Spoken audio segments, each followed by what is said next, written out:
Seseorang yang datang kepada Yesus dan berkata, apa yang saya harus lakukan untuk beroleh hidup yang kekal? Ini jawab Yesus, Lukas 18 ayat yang ke-20. Engkau tentu mengetahui segala perintah Allah. Jangan berzina, jangan membunuh, jangan mencuri, jangan mengucapkan saksi dusta. Hormatilah ayahmu dan ibumu. Ayat 21, kata orang itu, semuanya itu telah kuturuti sejak masa muda. Ayat 22, mendengar itu Yesus berkata kepadanya, masih tinggal satu hal lagi yang harus kau lakukan. Jualah segala yang kau miliki dan bagi-bagikanlah itu kepada orang-orang miskin. Maka engkau akan beroleh harta di sorga. Kemudian datanglah kemari dan ikutlah aku.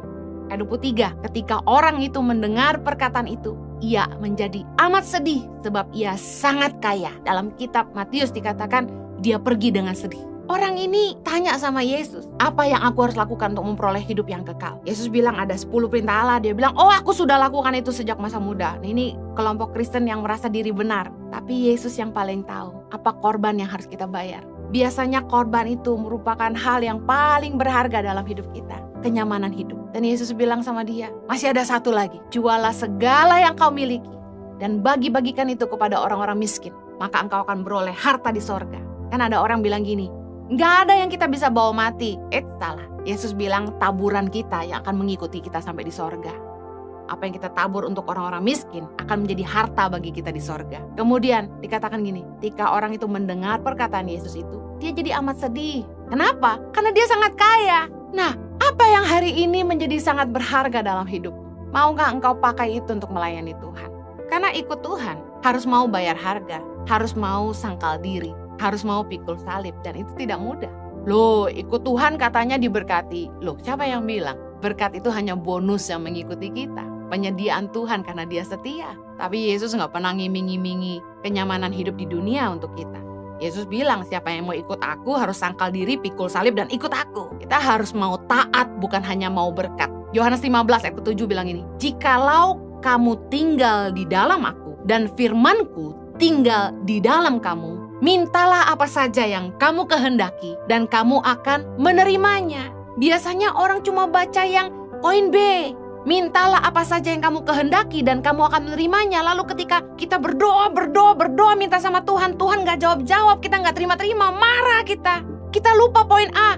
Jikalau kamu tinggal di dalam aku, kata Yesus, tinggal di dalam Yesus, dan firmanku tinggal di dalam kamu. Berarti kita menghidupi firman Tuhan, kita hidup di dalam firman Tuhan, hidup di dalam kebenaran firman. Baru apa saja yang kita kehendaki, mintalah sama Tuhan, maka Tuhan akan menyediakan. Berkat, kelimpahan, kenyamanan hidup adalah upah dari Tuhan. Anak adalah upah dari Tuhan. Promosi adalah upah dari Tuhan. Tapi yang terutama adalah melakukan firman Allah dalam hidup kita.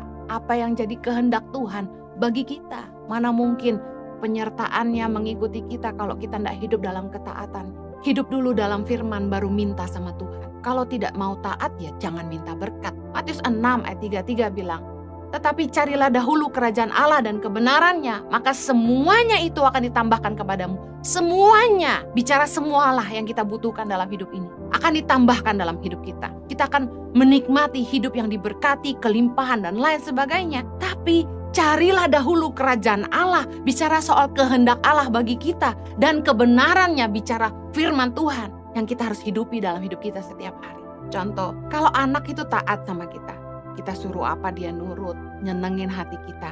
Apa sih yang kita gak kasih buat anak kita?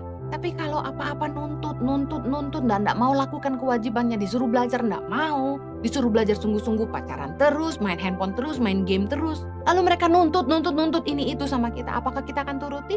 Ya enggak. Ada waktunya kita harus taat kalau kita mau hidup dalam berkat.